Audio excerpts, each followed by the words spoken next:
forget to spread the virus.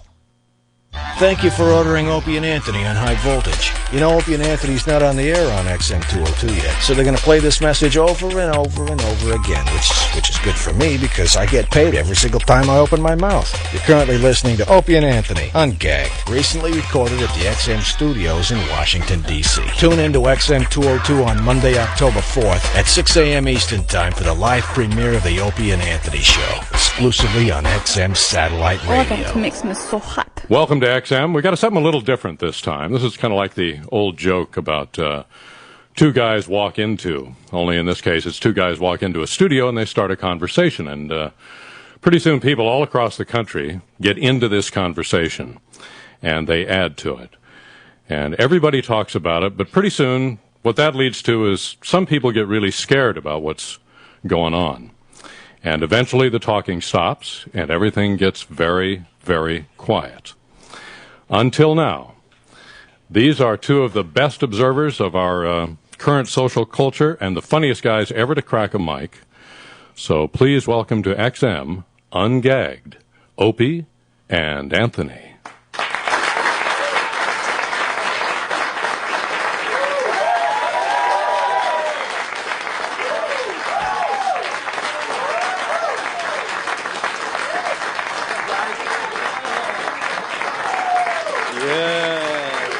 Where's our guitars? Isn't that nice? What a scary audience. Thank you.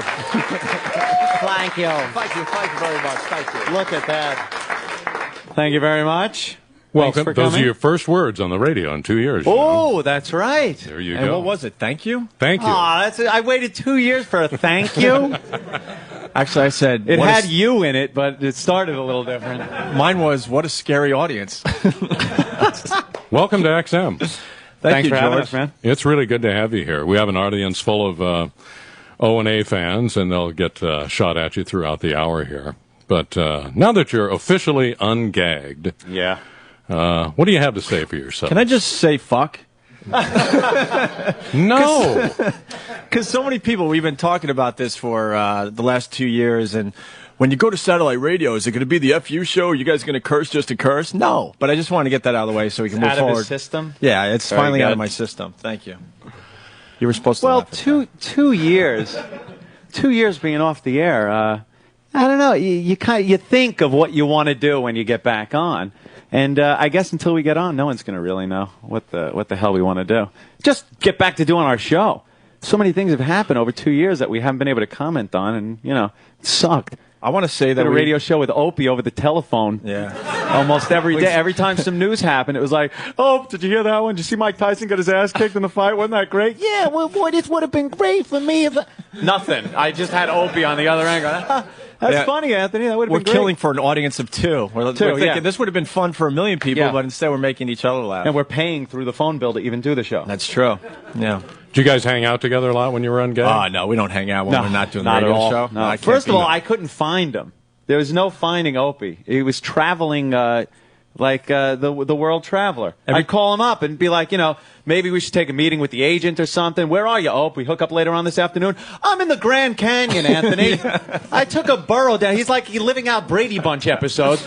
We took a burro down, and it's fantastic down here. I guess you won't be back this afternoon. It's a true story. I almost died in the Grand Canyon with my brother, yeah. A little hot down there. Well, I did something that you're not supposed to do, and I didn't realize figure that one out. until we were in the gift shop, and we saw a book that says Deaths at the Grand Canyon. And there was a few of them in there that it's the exact thing we did. They don't like you hiking all the way down to the Colorado River and back in the same day. And, on the way out, it got a little scary and a little dark, but we made it out. One time, Anthony called me, and I was actually on the X where JFK got shot. Yeah, I call him out. He's in Dallas. He's in Texas at Dealey Plaza. And he's on the X that some sicko painted in the street.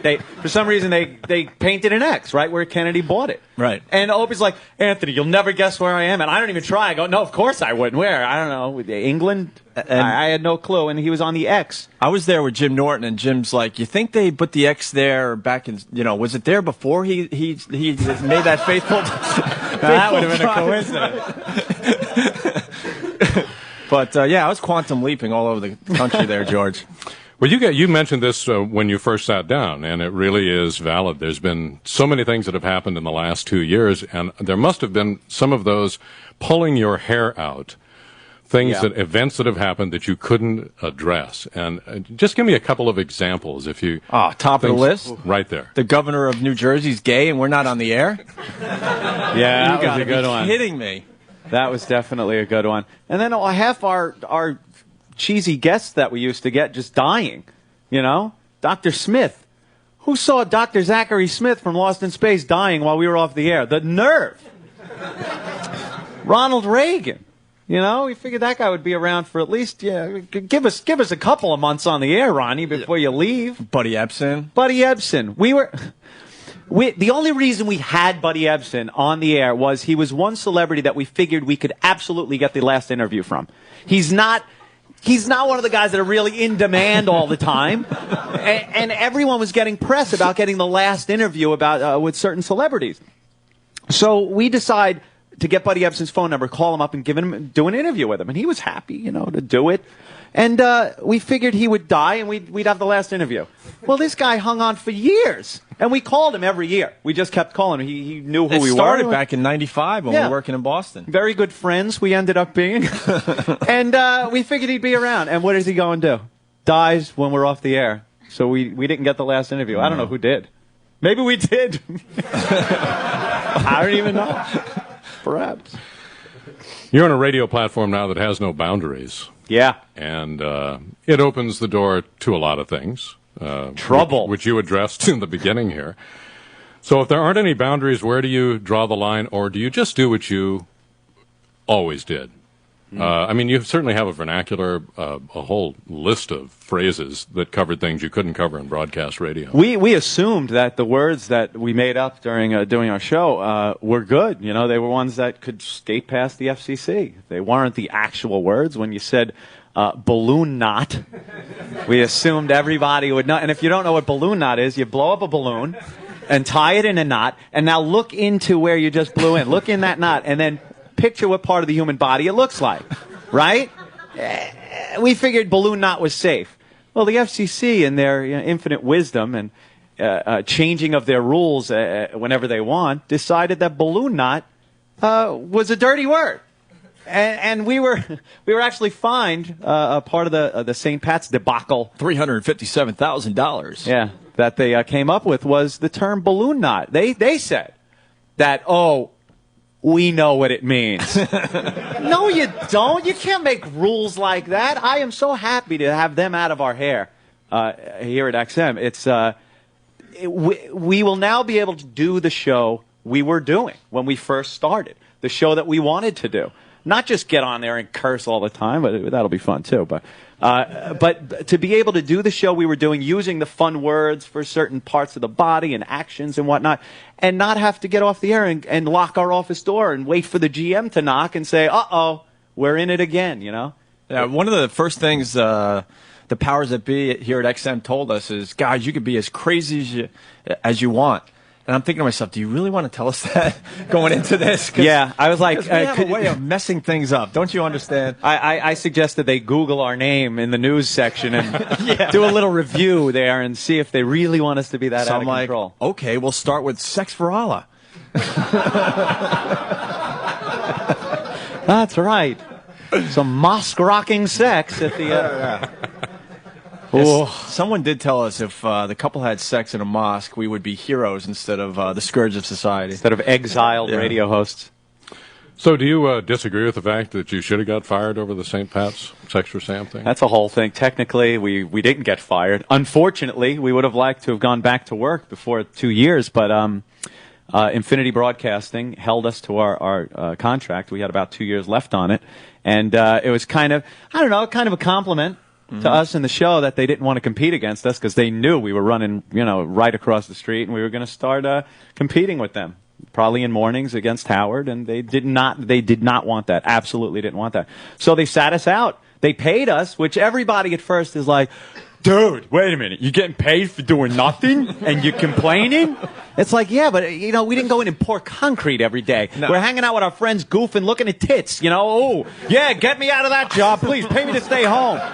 No.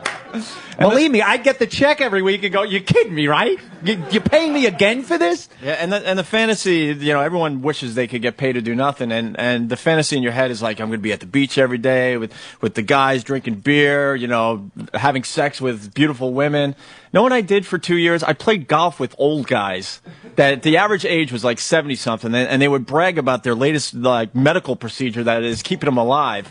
I'm like, this was not in my fantasy of being out of work for 2 years. The only people, though, that were available during the day were retired guys and crackheads. They're really you get the fantasies like Opie said about, hey, you think back to when you were 18 or something and go, I'm going to hang out with my friends. We're going to hang out at the apartment, drink some beers, play some PlayStation and stuff. They're all working. They have jobs. They didn't go and have people have sex in a church. Yeah. They're still working. So we had nobody to hang out with, really. That's why he took off on his little escapade around the country, and I decided to find any hobbies I could. For some reason, I decided, one day I'd wake up and go, radio control helicopters. That's cool. Infinity's paying me. Fuck it, I'm buying them, man. And I go and buy radio control helicopters, and for 3 months, there I am. And then, 3 months go by, you get a little bored and go, all right. I bet I could do CGI as good as Lucas could if I had the software. All right, I'm going to order a Mac, I'm going to order this, and there I am making flying saucers and incorporating them into my photos, and 3 months go by and I got to find something else. And this was my life for 2 years, trying to find something. Big fun. You had some other opportunities. I mean, at the end of this, as it got close to the end, I'm sure people were beating on your door to do something because you were missed out there. So you had a choice of going back to broadcast radio. Oh yeah. Yeah, it was a weird situation. We knew the first day we got on the air on broadcast radio, we were going to have the target on our head. We just knew it. People that aren't familiar with the show, they knew our names. People that never listened to the show, they knew our names. And they knew the second we got on the air, we were going to say, like we were saying before, hey, it's Opie and Anthony, we're back. Did you hear what they said? I know by back he means ass sex. So call the FCC. We got to get them off the air again. So, it really, with the climate of radio today, broadcast radio, it wasn't an option for us to go on broadcast radio and do the show that we knew the people wanted and that we wanted to do. Couldn't be done. We couldn't sit there and go, hey, it's Opie and Anthony, we're back now in the new climate of radio. Ho, ho, Opie. Wow, did you see the bottom on that girl? Ho, ho. It would be stupid. The fans wouldn't like it. We wouldn't like doing it. We'd be miserable. Thank God XM, it doesn't have those restrictions and had some balls to pick us up and put us on the air. Although they haven't yet. It's very close. They have no idea what they got themselves into. But we would have had that bullseye on our head, and it just wasn't worth it. It would have been too frustrating to do the show we know we could do. So. Mm-hmm. Yeah. There's a room full of your fans out here who've come from as far away as New Jersey. Jersey. Wow. And don't be shy. You may never have another chance to stand up here and, or maybe you all live with these guys. I don't know. Stand up here and ask a question. So if you have anything you want to throw your 2 cents worth in, step up to the mic. Feel free. That guy wants it. There he goes. There we go. Here it comes. And, tell us your name, though. I'm Dan from New Jersey. Really? Yeah. Right on. I actually went down to Philly. I couldn't make it to the Belmar. Are you going to have any more Asbury Park type festivals? Man, I loved Asbury Park. Wasn't that nice? It was the feeling of Baghdad, downtown Baghdad. It really was. We said it looked like downtown Beirut. Yeah, it looked like Beirut. It looked like bombs had gone off, man. And you hear Bruce talking about Jersey, man, and Asbury Park, and it's so cool. We're playing the Stone Pony, and you go down there like, oh my God, what happened to it? Yeah, the Stone Pony was the only building still standing. Yeah. You go to Asbury Park, it's like, the Stone Pony and devastation. We were convinced there were snipers on all the roofs around the Stone Pony, just. With us in their crosshairs. With all that said, and all the devastation and crime that has taken over Asbury Park, we got in trouble. for the show we did there. Yeah, Apparently, that's right. breasts are a bad thing again. I don't know what it is with breasts, but they get a lot of people in trouble. And again, we got in trouble down there for girls flashing, wowing in Asbury Park. But your question, maybe not Asbury Park, but we absolutely plan on getting together, getting the crew back together, and taking the show out on the road like we had in the past. He's obviously talking about the road shows we used to do, but the cool thing about satellite radio, we could broadcast the road shows on our channel. Yeah, if you can't make it, I mean, listen in and hear the debauchery that takes place, The truckload of money you guys made over this last couple of years and before, invested wisely, this kind of addresses what kind of people... No, our portfolios stink. Thank God we kind of learned our lesson early. When we first started at WNEW in New York, the stock market was insane. Everyone was in it. I mean, you could talk to your landscaper and he's giving you stock tips, And we decided to jump on board. Hold on, I got to back up though. We were doing a radio show in New York, and that's when Anthony discovered day trading. I have my laptop. He would be getting in and out of stocks while we're doing our radio show, and there were times I'm like getting into a really serious, deep point about something, right? And I would look over to him and go, oh my God, he's not even listening. No, I'm trying to get a sell order in, and, come on, it's dropping. Yeah, the market's closing. I remember the show got a lot better at like 4 o'clock. 4:01, the show officially started back then. After the closing bell. Anthony you were in heavy for a while, man. Everybody was winning. It was great. And, I put some money in an E-Trade account. And it didn't. I was on vacation at Disney one day, and I was making like trades in the hotel room at Disney. And but you couldn't lose. You couldn't lose. I was amazed. I'm going, why isn't everybody doing this? And then I took everything I had made, and of course you reinvested in some other half-assed internet stocks.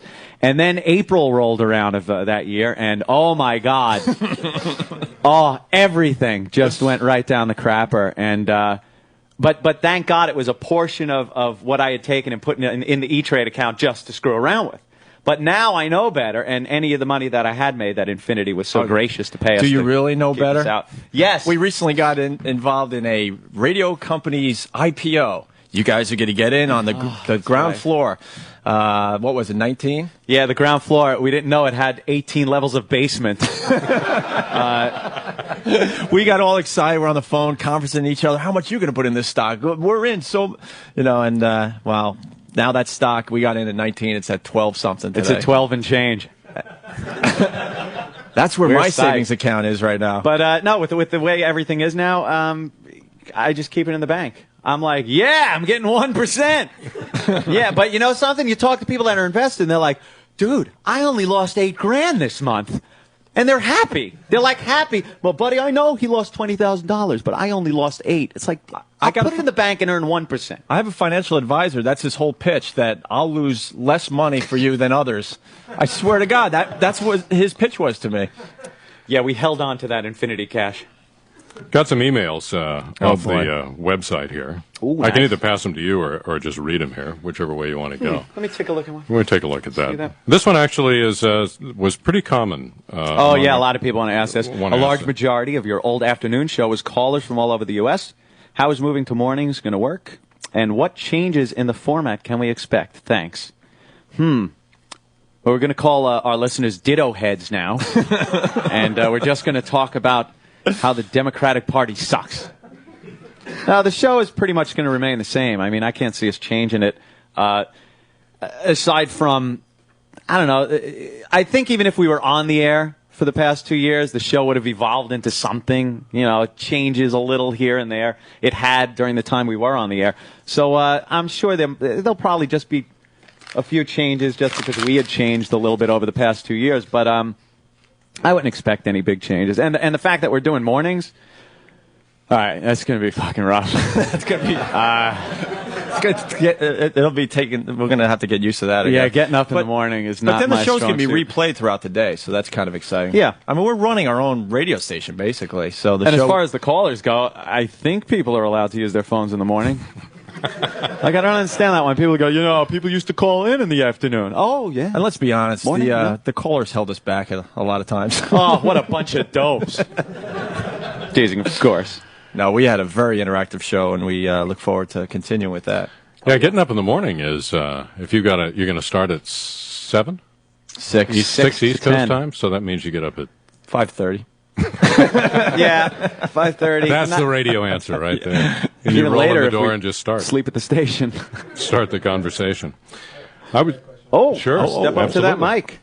Look how First of all, professional I'm this supposed is. to be teaching special ed up in Maryland right now, but I pretended to have an asthma attack so I could come down here and drink on Bless you. a street corner and then walk into XM to see Who's y'all, watching the handy-capable Yes, people? sir. Doing a terrible job at it, too. But anyway, I wanted to know, a lot of the really cool parts about your show at NEW was it really felt like friends drinking and hanging out and whatnot, especially with a lot of comics in the studio. Mm-hmm. As far as you guys being in mornings, do you think that's going to be able to translate for your guests that you bring in, my like God. Norton or Patrice, Jim Brewer? Honestly, like it's going to get better because, these guys stay out all night banging hookers and doing drugs and stuff. So the stories are going to come in with at 6 in the morning are going to be even better. Yeah, and not only the stories, but I'm sure the smells that are going to come in from their previous night. And one of the good things, though, a lot of people wonder if the comics are going to show up that early in the morning, especially our comic friends. They are complete whores. They will not pass up an opportunity to plug their shows, their CDs, their wares, and try to get laid. So we absolutely, they will be there. Yeah, we'll make it work. if we're there. Again, man, that is early. Well, you also have the opportunity to pop on any time of the day that you want. That's one of the pluses, man. I mean, if we're going to an event that's live 3 to 7, we could pop on live 3 to 7. Yeah. We don't have to. We're not pinned down to just do the morning shift. So, I don't know. We do 1 or 2, and then screw it. We do afternoons. I'm into that. No, we could go on any time. We were talking about, New Year's Eve, just getting tanked and doing the broadcast at midnight. We just have to do 4 hours a day. We'll whatever hours those are. Do they have to be in a row? I don't know. I don't know. I'd be into an hour. I gotta go. Take a break. I was in Boston when you guys were at AAF. Yeah. You were at ZLX. I was at ZLX. And Tom Menino was still the mayor when I left town. That guy is holding the job like a pope. He's not leaving. One of the most corrupt cities ever, and they keep him in there. They love him. Mumbles. We were the problem. Mumbles remember? Menino. We must get rid of the guy's tongue is like a big slab of meat, and he can't speak. But he is indeed alive. And I think he's connected, so why don't you shut up? Who is it, eh? Yeah. So tell me the genesis of that little trick. Well, the mayor's dead prank? Yes, the mayor's dead. Opie's fault again. But I what do you mean again? Anthony, we've been doing a lot of interviews lately. I think Anthony's blaming me for the Sex for Sam thing. We'll get into that a little later. I I guess. don't ever recall going, let's send a couple to a church to have sex. I don't recall ever thinking that. It had to come from somewhere. I don't think Black Earl came up with it. If it wasn't me, I'm just assuming it was you. He was too busy hanging pictures. Hanging pictures on the wall, Yeah. crooked. The mayor's prank was definitely my idea. I called Anthony And this was another time where mornings, I'm not very strong in the morning. And the phone rang, and I pick up, it's the morning. And I was Opie- pacing my apartment going, how can we blow up our lives today? I mean, a little background. Anthony and I were really, all right, I'll say it. We were huge in Boston. We had unbelievable ratings, and we put out a CD, and it was just crazy.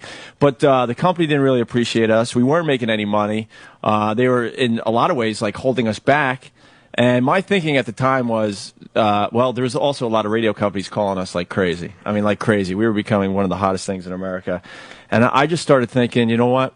It's time to blow this thing up.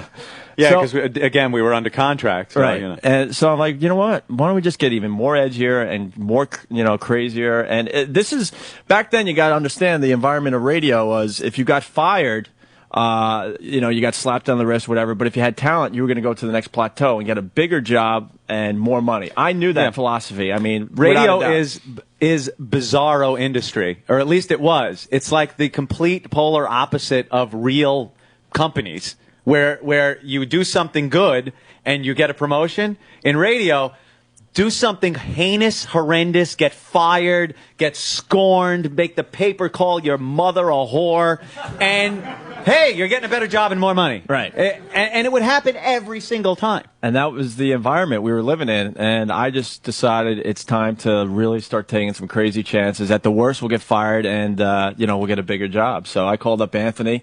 Also, if I could just put this in there, he had been doing radio for many years at this point. So he kind of knew that this was what happened. I came out of construction. I installed heating and air conditioning ducts my whole life. I had just been in radio for a couple of years. So I am a grinning idiot, just happy to be there.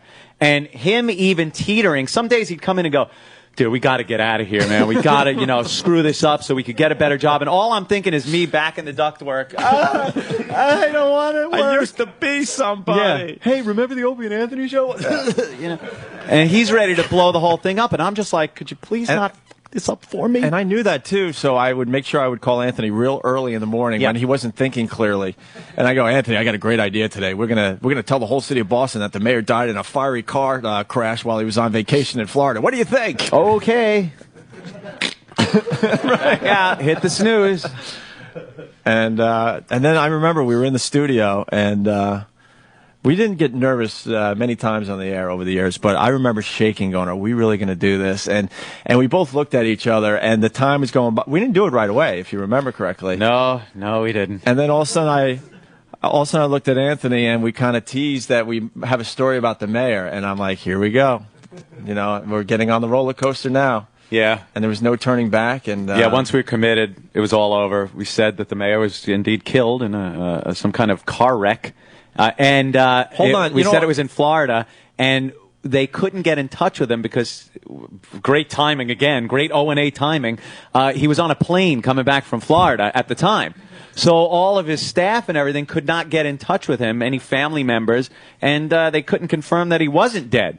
Although we sat there and go, you don't go to CNN for dick jokes. Don't come to O&A for hard-hitting news. The news station up there, WBZ, they weren't running the story, but O&A on the rock station, the Beavis and Butthead station, we had the news first. Anthony, they look horrified. We got to tell people this was our April Fool's prank. Right, it was April Fool's. I'll see they're smiling a little bit now.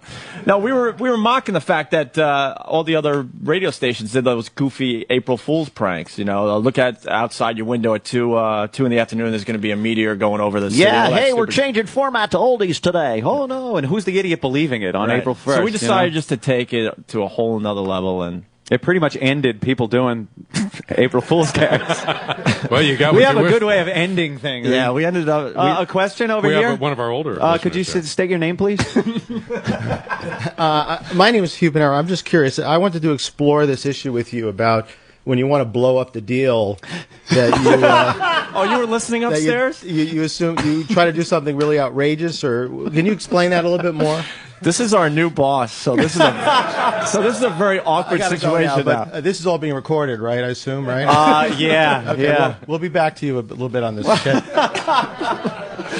There he is, the guy with the balls to hire us. Nice. He was listening upstairs. Balls doesn't necessarily mean brains either. Jesus, what is he, an idiot? Stop. We're broadcasting this? I thought we were just having a little get-together with our fans. He was listening in the other room with the lawyer. So it was just a joke. It was just a joke. Little humor. We've got someone with an interesting T-shirt on. The gentleman with the pussy wagon shirt on. Very classy nice. guy, you Great know. movie. Well, after getting fired twice, killing one mayor, and getting arrested, do you guys regret anything? That's taking that question.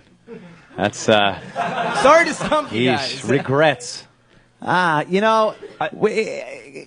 you end up somewhere, it's hard to regret where you are. We're very happy that we're here, and very happy that we're employed, and that we're going to be able to do a kick-ass show on XM. So it's hard to regret anything. Were there regrets when we were sitting there the day after we got the boot going, oh, my God, is this a bad one? Oh, Yeah, we kind of would have liked to have had that time machine to slip into and not do the St. Pat's thing. So I think regrets are a little relative as to where you are at any given moment. But we were talking about blowing up our show and our career, and Hugh Pinero there is now very nervous.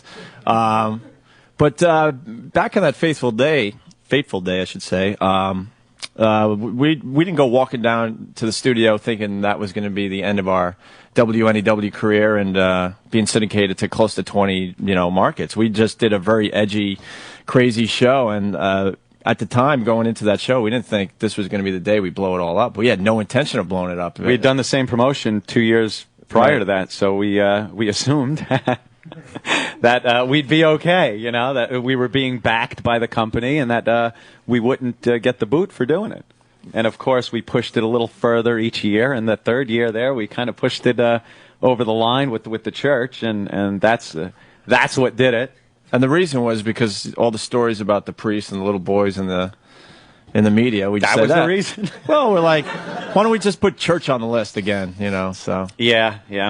I think, without trying to make any excuses, the media did have a lot to do with the snowball effect that got us thrown out of there. Because, in essence, a couple was in a vestibule at St. Pat's doing what? I don't know. It's hard when we're not there, when we're in the studio and there's some kind of disgusting live sex act going on in front of us that we're trying to describe. We know what they're doing, and we're describing it in a way that we could get away with it. When you send people out, we're not sure what's going on. We're not sure if they are having sex. At that point, it's got to sound good. I mean, if the spotter is making it sound good and they're doing whatever they're doing, that's fine. So we don't know. They were in a vestibule doing whatever they're doing. When the press got a hold of it, I guess that didn't sound good enough. So they had to come up with things like pew-rocking sex at St. Pat's. And they made it sound like, when I'm reading this, I'm like, oh, my God, this is horrible. Who did this? Who are these guys? And then I have to read Opie and Dopey did it, Nothing can rhyme with Opie. I know. Dopey. And,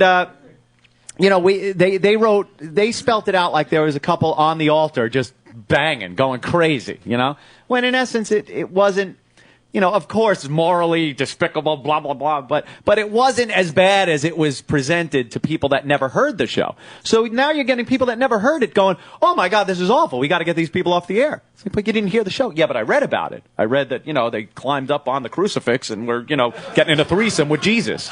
It's like, no, what? It didn't happen like that. So what'd your families think about this? I don't have one anymore. They disowned me that day. Yeah, actually, very supportive, Completely supportive. Except for, a few aunts, but what can I tell you? They don't count. Yeah, they don't count. They're not men 18 to 49. Who cares about them?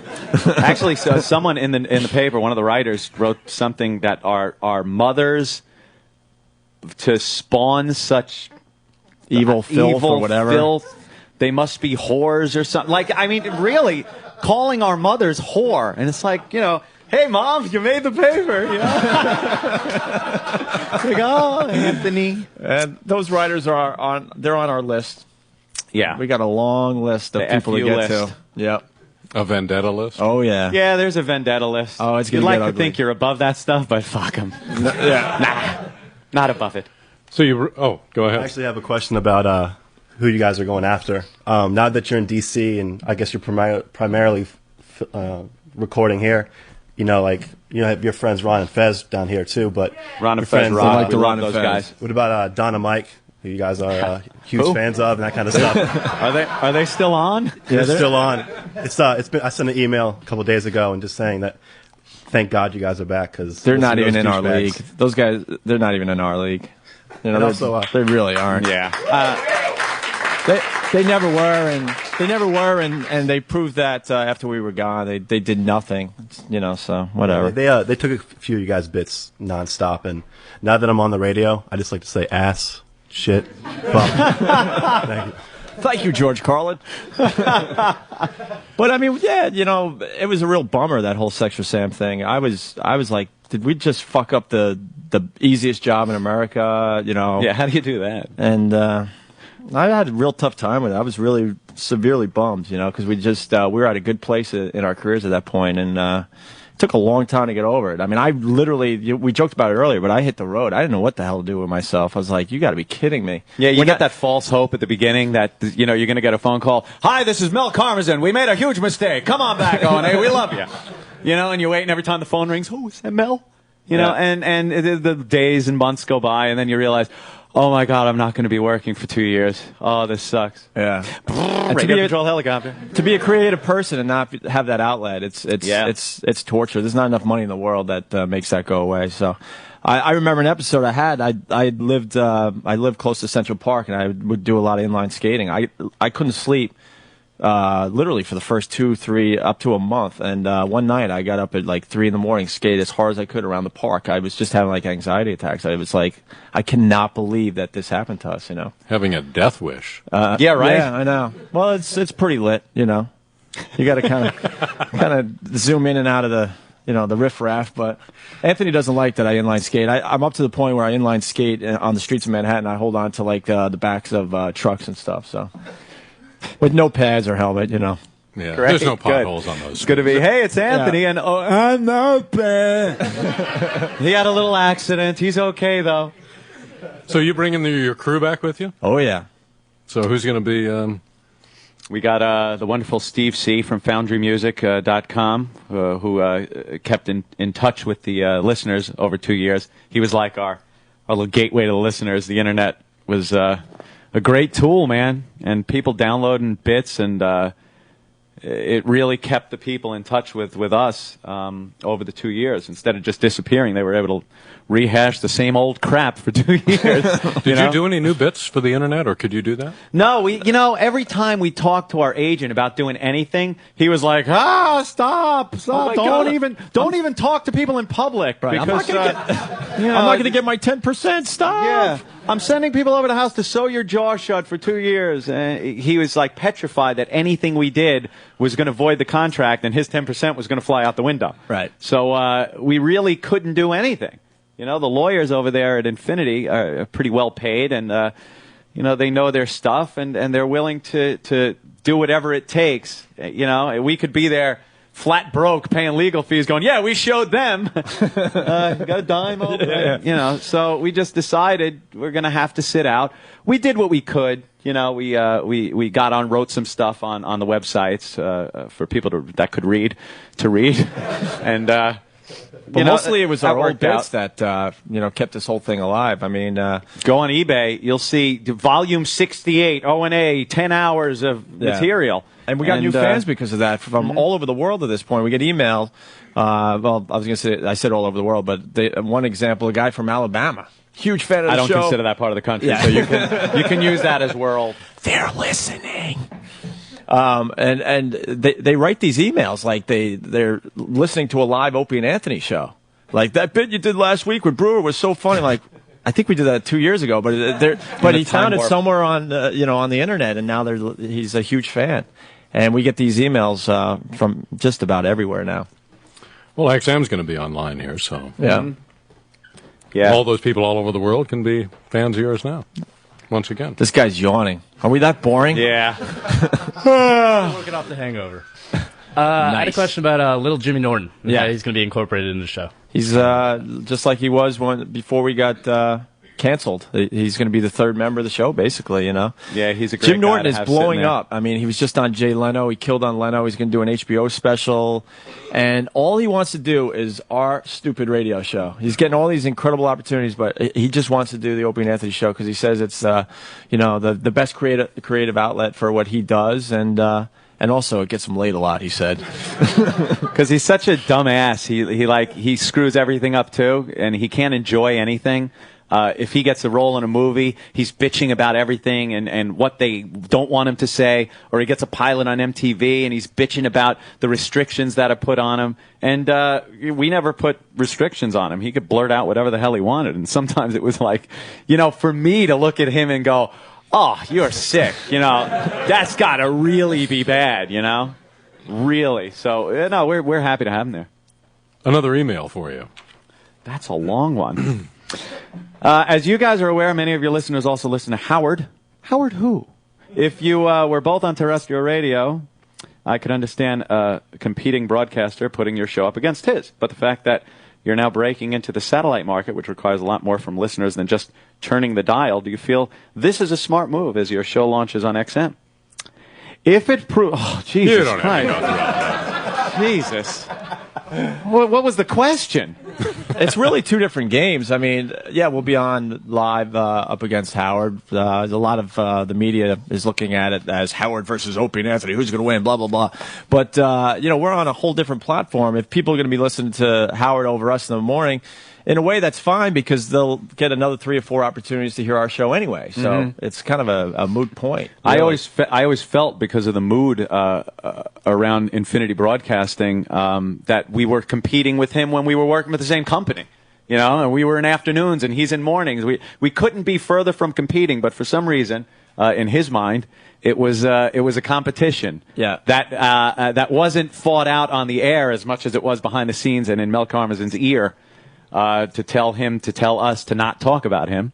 And coming from a guy that made his bones talking and goofing on other jocks, it was disheartening for us. I mean, growing up, you grow up, especially growing up in New York, you grow up a fan of Howard, And after working for the same company and having to deal with some of his bullshit, it was disheartening. It was like, damn, this isn't like the guy that I pictured, the guy that in his movie goes in and Imus is the one that's yelling F you to him. And, it's like, Jesus, the guy he really ended up being quite a hypocrite to us. And I'm not just saying that like, it's another jock saying Howard sucks. It's not that. It was just. Oh, we lived this. It was a letdown that, he turned out to be such an asshole, that when we worked for the same company. It was like seeing Superman without his cape and realizing he was just like.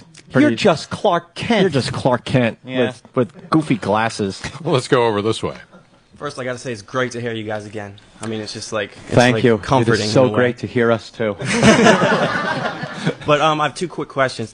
I don't know what your contractual obligations are, but will you guys be allowed to since you're in DC, go on the Ron and Fez show or do anything like that? Well, they work for a company called Viacom. Yeah.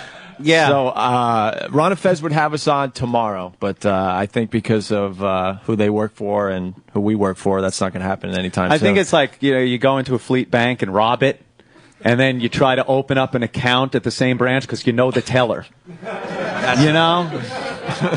It's kind of weird. Also, the other thing is, will you? I just totally went blank what I was going to say. Yeah, I hate when that happens. What I wanted to know is we were with you though, man. I was like, it's going to come out. The whole little altercation between Jay Moore and Andrew Dice Clay, right. Was that all 100% genuine? Were you calling it bullshit? Hey, Snapperhead, I don't do fake fights, okay? Oh! Sit down, jerk off. Stop it, please. People actually, when we first started at NEW in New York, people actually thought Dice was working there when I used to break into the Dice impression. Because, first of all, no one really cared about Dice. No one did an impression of him, really, seriously.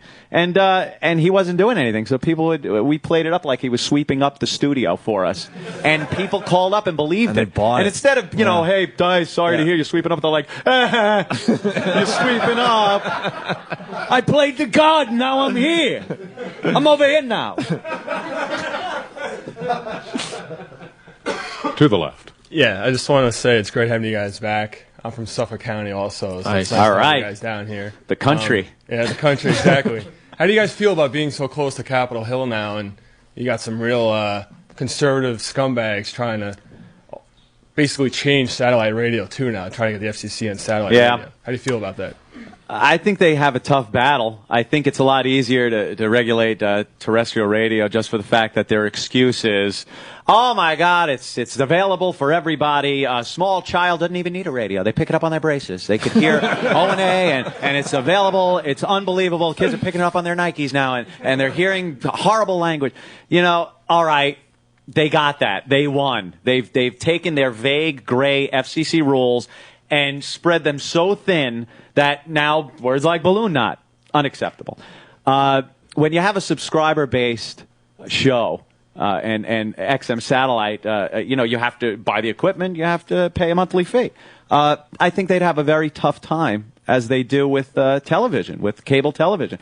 Basic cable now, It's great. don't get me wrong, I love it. But I'm still spinning my head around because it used to just be HBO. Remember when HBO like first came out? You'd hear, fuck. And you'd be like, whoa, what? That came out of my TV speaker? This is unbelievable. And you got used to it. And now, like FX and you watch things like Nip Tuck and Rescue Me, Leary's show, which is really great, and XM sponsors. It's great because you hear them using real language. And I think the FCC would have a hard time coming down on that because it is something you pay for. You can't just set up the rabbit ears and pick it up, If they want to regulate broadcast, where you need that antenna and it's coming out over the airwaves, watch the children, protect the children, I think we lost that battle, especially now. It's really bad, like you said, with so many conservatives, religious right. I mean, there's only so much you could do there, but I think they'd have a hard time in this medium. You guys missed the war. Yeah, we did. Yeah, we did.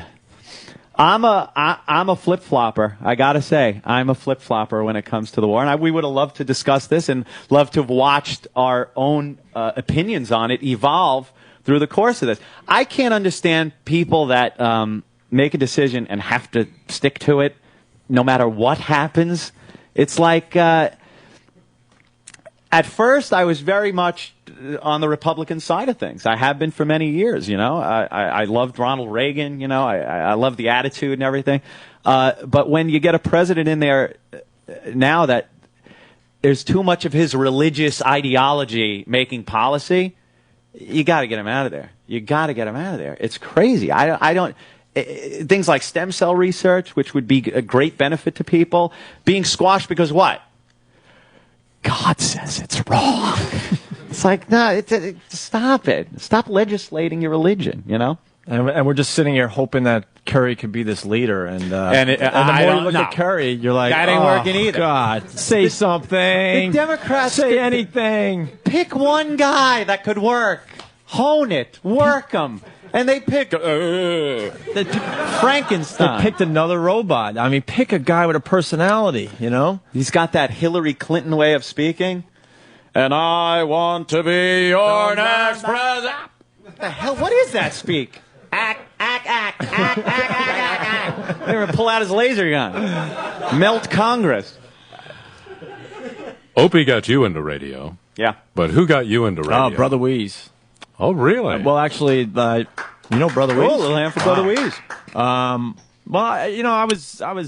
I did radio in college, and I was telling George Taylor Morris this earlier. When I first got into radio, it was all about having a voice like George here. And I was a kid from Long Island with a horrendous Long Island accent, practicing my voice every day. And I realized real early on, I better get something else going, or I'm going to have to find another job. And so I just started to, get stupid on the radio. And when I decided to go down that path, I happened to be at Geneseo up near Buffalo and Rochester, kind of, and Brother Weeze was the morning guy there, and here was a real guy on the radio with a horrendous voice. His background, he was like running prostitutes in the streets of Rochester. He did 3 tours of duty in Vietnam because it was fun. He was the first guy I ever heard that went back to Vietnam because he was having a good time. I never heard that before. And he was also a bookie on the side, and I think he was connected. And he listens to XM, so he's hearing this right now laughing. And just the worst voice. But what he was saying, it was like he was like just a regular person on the radio, and I related to that. And then what threw it just over the mountain, over the cliff was when Sam Kinison came in to hang with Brother Weeze for 3 days. And I'm like, between Weeze and Kinison on drugs and then just losing his mind, I'm like, wow, I saw my future. I'm like, this is I really what I want to do. I was like, drugs, whores. Right. Here's Weeze, a real guy, saying what he feels, not reading stupid liner cards. And here's Kinison that just doesn't care about being alive, basically, and just taking everything to the edge. And I saw the light that day, definitely. And I just started using more of my personality and started, finding other people to do the show with, So you always wanted to be on the radio? Yeah, always, even when I was a little kid. But my laziness and not wanting to get up early kept me from going to school and doing anything productive that way. So I just had to go into the working world, but I had always wanted to do radio. Who wouldn't? It was fun, and growing up in New York, it was really kind of before real personality based radio like we know it today. It was Dan Ingram and Ron Lundy and all those guys with the big voices spinning the tunes and the echo. Hello, love, Ron Lundy, CBS. It's like, what are they broadcasting from a gymnasium? The echo would be so hear the loud. Basketball going behind him, a little dribble, take the pass. Right. And that just I loved the thought of doing something like that. But again, I was much too busy smoking pot behind John Glenn High School in Elwood, and kind of passed me by the opportunity to do anything like that, so I had to go to work. But always kept the creative edge up. I was in a lot of bands, wrote a lot of song parodies, and sent them out to radio stations. And Opie picked one up, played it, wanted me and my brother to come in and perform it live, and we did. People seemed to enjoy it. And then after I was done doing that, me and Opie just started bullshitting about the news or anything else. And it was like I knew Anthony for my whole life. Like he was a childhood friend. We thought on the same level. I couldn't believe the chemistry, and I couldn't believe. At that point I was trying to build more people on my show. I was just doing my show by myself. And Anthony was making the rounds. Like he was on Howard's show doing some things, and he did other radio in the area. And I sat there. I could not believe that none of these dopes out there realized how talented he was, because most guys in radio have such an ego, and it's all about them being funny. It's all about them having the last word. And here was this true raw talent, and no one out there grabbed him before me. I couldn't believe it. I could not believe it. So embarrassed. And so he was installing air conditioners. I go, dude, I could show you a much better life. So. Whores and drugs, like he said. That's right. That was 10 years ago, by the way. Hey, I'm Tony from Virginia. Hey, Tony. I heard you're bringing some of the Whack Pack back, and I heard you're thinking about bringing Stalker Patty back. Is that true? She never goes away. It's not even like bringing her back.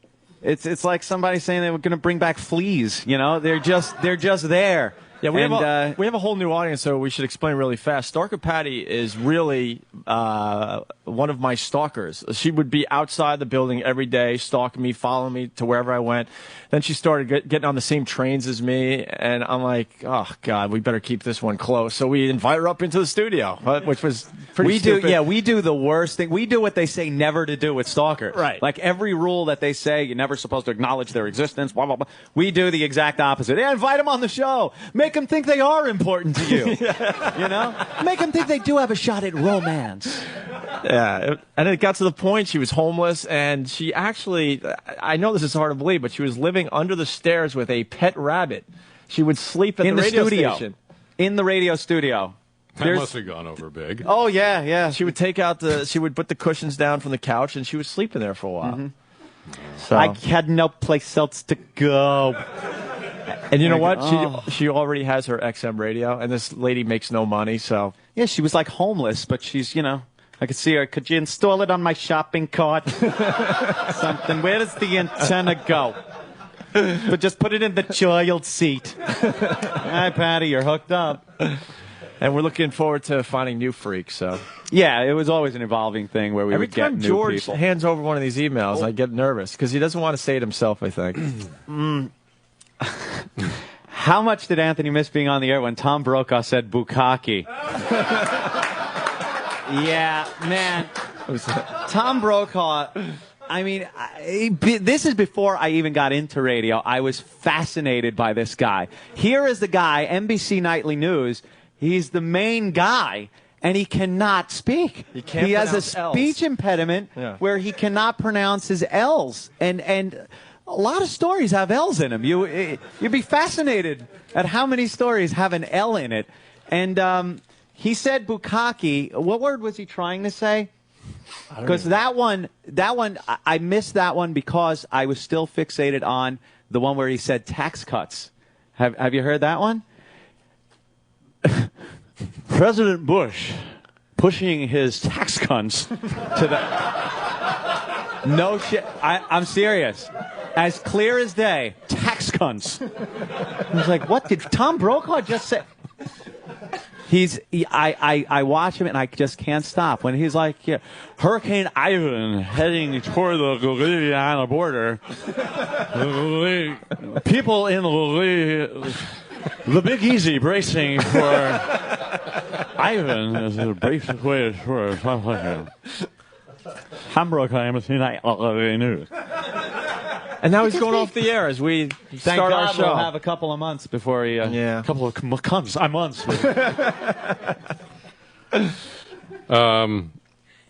Some things to riff on here. These are some things that have happened since you guys were gagged. The breast bearing of Janet Jackson. Oh, what a joke. Oh, that's the reality kinda... is no one knows what they saw that day. But then the mainstream media once again took it and ran with it and made sure, no, this is what you saw. We're telling you, this is what you saw. I had a Super Bowl party. We had kids running around playing on the floor and doing what kids do. And we had the typical, dip and all that crap in the pizza. And I remember just hearing people go, what was that? Like, they weren't even sure what they saw. They really weren't. Was that a bodysuit? What was that? It made them think, but it wasn't like, oh my God, we just saw her tit. No one. Till Fox News played it 80 times in that day. Right. And then that kind of started things rolling with the FCC really, going crazy. But it's just the breast, people. I know the way they treated it. It's like you think Ron Jeremy's cock was between them. It was just, it was a breast. I can understand if the children are watching, it's the Super Bowl and Ron Jeremy's cock. But, it was a breast with a little star thing she had there. It was nothing. And besides, we did that first. So we got a breast on the Today Show way before the Janet Jackson thing. Right. We had a girl flash live on the Today Show, and now they're in delay. Another thing we started. We ruin a lot. Yeah, we really do. So everybody can break out their WOW posters again that have been hiding up. The stickers are already getting out there, the new ones. Yep. Girls in women's pants have stuff written across their butts these days. Yeah, some just shouldn't. I got that whole juicy thing is great when it's on a hot ass. I want to start my own clothing line that where girls can wear the sweats and it just says pungent. Because some of those girls should not be wearing the juicy wear. Awful. Yeah, awful. Yeah. Swampy. Yeah, there are just, how many guys would really go to the beach in a ball bag, You really kind of assess what you look like. And Dude, you just insulted George. You don't, oh, sorry, you go in the ball bag? You go and you kind of got to think about, some of these women, though, they just throw these things on. Yeah, you're juicy, all right. Ugh. The juice that collects at the bottom of a garbage bag, maybe.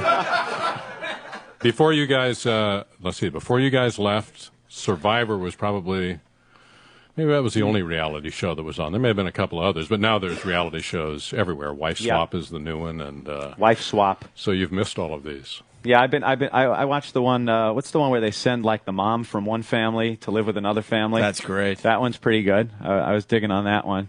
It's like they take some rich bitch and stick her in some ghetto house and do the opposite. And the woman from the ghetto house is in the rich bitch's house, and she doesn't have to do shit. She's just sitting there. The maid's taking care of everything, and she's just like, "Well, I hung out by the pool today." And it's like, wow, she's got the life. And the other one is like, do I have to touch anything in this house? She's horrified to be there, and I'm there laughing my ass off. I love that show. Cell phones everywhere. Yeah. Trains, cars, gas stations, people walking. We're going to actually incorporate that into our show. We got a few programs that Steve from Foundry Music is working on where people could just send pictures to us, from wherever they're at. And they'll be available immediately to our fans. I'm sure those will be nude pictures and pictures of, hey, dude, look, you saw my sack, Peggy. Well, are you nervous? Nah. We've had 2 years to mull everything over, and not nervous at all. No. Well, welcome to XM. We appreciate you guys taking it this direction. Mm-hmm. And now hopefully the country will take it in your direction. We had no choice. I know. That is not true. They know we're joking. That's what I do want to end by telling Hugh Panero. We realize this is the last possible place we could be, so we won't blow up this gig, okay? We'll be around for a while. It'll be, hey, Opie, breaker, 19. Right. We're doing our show today. Hey, everyone, bump it up to 2-1. That's right. Opie and Anthony, your first round of applause on XM. Thank you. Thanks, guys.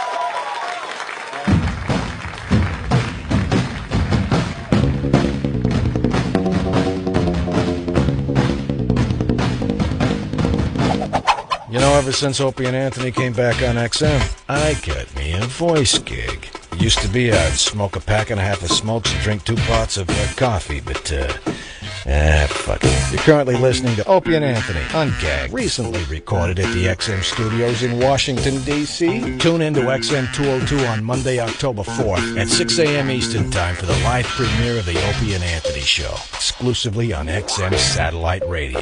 Don't forget to spread the virus.